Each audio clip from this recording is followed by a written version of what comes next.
Saya bertempat tinggal di Kota Jambi. Saya merupakan korban penipuan yang saya dapat dari agensi Facebook. Di sini paksa untuk menipu. Apabila saya tidak menipu di sini, saya akan disiksa. Saya meminta bantuan untuk memulangkan saya ke Indonesia.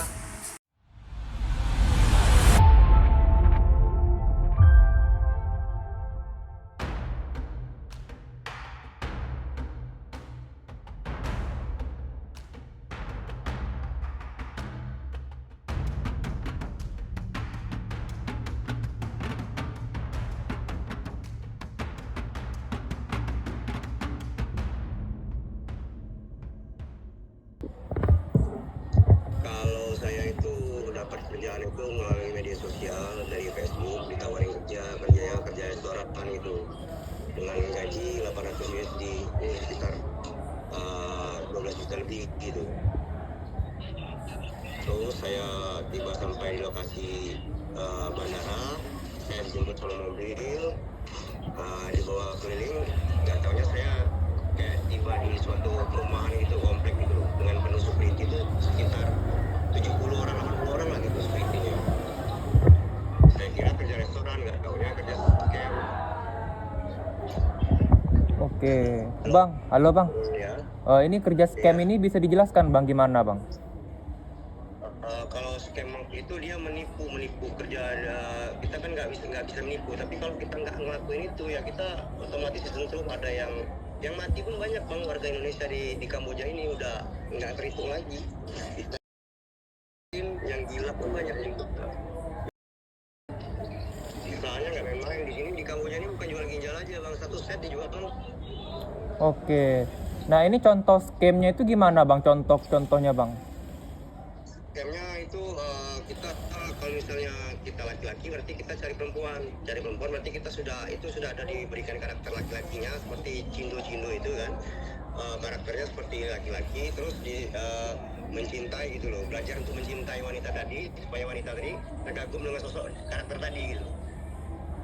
Nah, setelah Terus dia menggunakan sebuah platform itu jenis trading, menjanjikan untung besar. Yang namanya pacaran kan, kalau kita sudah punya ikatan batin yang kuat dengan pasangan tadi kan otomatis percaya yang member tadi yang diajak berkenal, yang diajak masuk ke platform itu supaya ditipu itu kan percaya karena dengan karakter yang padahal itu AI.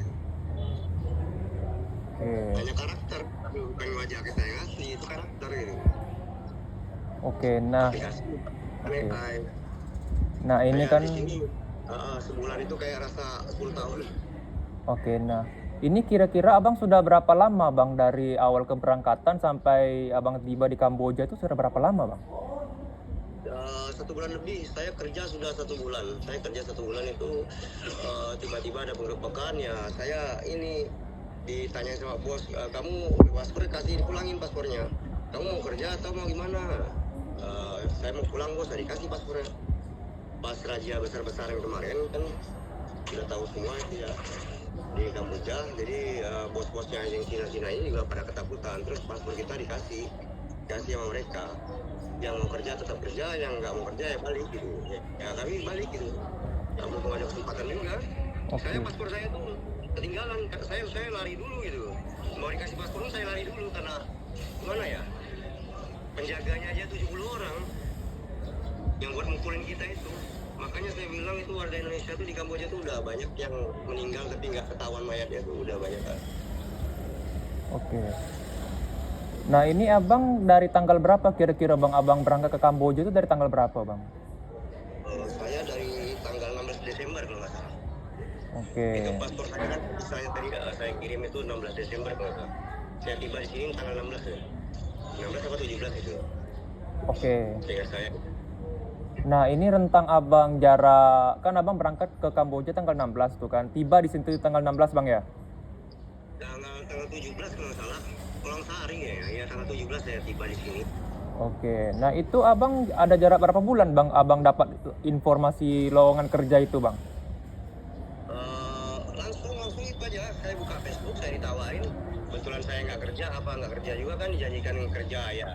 Biasa megang rupiah kan, dolar kan beda hitungannya kan. Saya kira benar-benar kerja di restoran, ternyata kita ini ditipu benar-benar habis-habisan gitu sama agen-agen yang berangkatkan kita. Oke, nah ini kan abang berangkat tanggal 16 Desember bang ya. Nah ini abang dapat kabar itu dari tanggal berapa bang sebenarnya? Maksudnya dari tanggal 16 Desember ya, saya 16 Desember itu saya berangkat dari Jambi ke Pekanbaru. Pekanbaru saya buatin paspornya langsung singkat hari itu juga langsung jadi gitu. Pagi foto sore langsung jadi.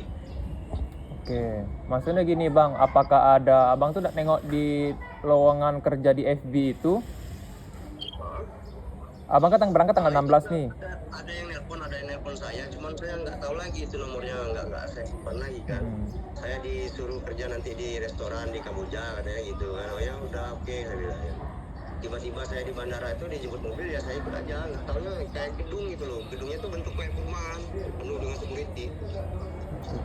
Nah ini kan gedung perumahan, nggak tahu gedung scam itu penyiksaan kebanyakan. Kalau nggak sesuai omset kita nipu, misalnya itu ada targetnya 1 bulan 70 juta, kalau nggak ada omset kepala kita tuh dibenturin pakai besi. Disentrum itu udah makanan sehari-hari. oke, nah ini berarti ada nggak jarak seminggu dari abang berangkat ke Kamboja itu bang? Dapat kabarnya? Kabarnya ya kurang lebih 2-3 hari lah. Oh berarti abang 16 berangkat dan itu di 2-3 hari sebelumnya abang dapat kabar itu bang ya? Ya, saya dapat kabar kerjaan itu. Nah, sekarang posisinya di penampungan imigrasi. Oke, nah nggak bisa pulang kan, nggak ada uang karena pemerintah kita cuma menyediakan visa ini penghapusan overstay gitu, visa sama SLP. Kalau ongkos nggak ada diongkosin sama pemerintah kita yang ini, makanya saya minta tolong sama pemerintah Kota Jambi. oke. Nah ini gimana kondisi di sana bang dari orang Indonesia di penampungan bang? Penampungan ini banyak yang nggak punya uang, itu kayak Bengkulu kemarin dia buat video untuk anggota dewannya, tapi alhamdulillah anggota dewannya menyetujui semua dipulangin, tapi ada batasnya yang dipulangin itu. Yang ini kan scammer penipuan ya kan. Ada yang dibilang kasus tersangka dari korban. Kalau sudah di atas tahun itu bisa dijadikan tersangka. Tapi ada yang kayak saya baru sebulan saya kerja, saya nggak mungkin dibuat jadi tersangka pak. Saya aja korban penjualan anak manusia kan itu. Oke, itu kira-kira di penampungan ada berapa ratus orang bang? 1.000 lebih pak. Oh. 200 orang warga Indonesia yang ada saat ini. Di penampungan imigrasi di Kamboja bang ya? Ya. Nah kalau boleh tahu kan tadi kan abang bilang tadi warga Indonesia itu ada yang meninggal di Kamboja gitu kan? Nah itu kira-kira itu berapa bang? Berapa yang meninggal di sana bang? Waduh, kalau ratusan ada pak, karena perusahaan scammer di Kamboja ini ribuan pak perusahaannya. Itu dia ada yang tangan patah, kalau gila di sini aja berapa orang yang sini? Yang orang stres di Indonesia aja ada berapa orang di sini pak? Ada 4. Dari cewek sampai cowok pak ada 4 orang. Yang pecah-pecah kepalanya pun ada juga. Oke. Marah semua badannya pak, kayak benar-benar kayak keluar dari neraka lah, dari tempat kerjaan itu. Kita kerja dari jam 9, pulangnya jam 12 malam. Dari jam 9 pagi itu di laptop itu, di PC itu sampai jam 12 malam. Oke, nah ini kan abang sudah di penampungan di imigrasian, terus juga abang sudah mengalami penipuan berupa scam pekerjaan gitu kan bang. Nah ini harapan abang apa bang? Saat ini harapan abang bang? Harapan saya jangan sampai lagi ada warga Indonesia yang berangkat ke Kamboja. Jangan lagi tergiur dengan gaji-gaji besar, semua itu penuh resiko. Gaji besar tidak menjamin kita untuk nyaman dalam kehidupan. Inilah contohnya saya. Mungkin saya termasuk orang yang terselamatkan juga. Banyak warga negara Indonesia yang berada di sini itu hilang tanpa jejak. Oke, terakhir nih bang, kira-kira warga Jambi selain kota Jambi, misalnya ada dari Kabupaten Batanghari ataupun Kabupaten Tanjab Timur ataupun Merangin misalnya, itu ada nggak bang selain abang? Ini saya lagi dikonfirmasi ke manajemen Indonesia untuk ngabarin ini siapa-siapa aja warga Jambi mau saya konfirmasi, nanti saya datang ini. Ntar saya laporkan ke abang boleh juga. Oke. Oke, berarti abang belum tahu bang ya warga Jambi selain abang bang ya?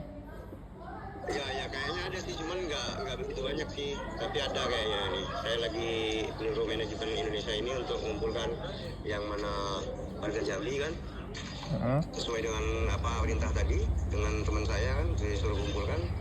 Mungkin sore ini udah dapat lah beberapa nama. Oke, kira-kira ada yang mau ditambahkan lagi tidak bang? Ya, cuma bisa inilah Pak, minta tolong sama pemerintah Kota Jambi lah, dari Pak Gubernurnya, Pak Aris, dari pejabat pemerintahnya, semuanya, semua kalangan pemerintah.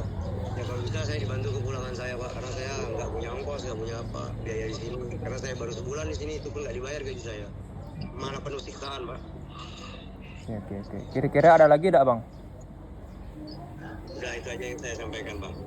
Oke. Download Tribun X sekarang, menghadirkan lokal menjadi Indonesia.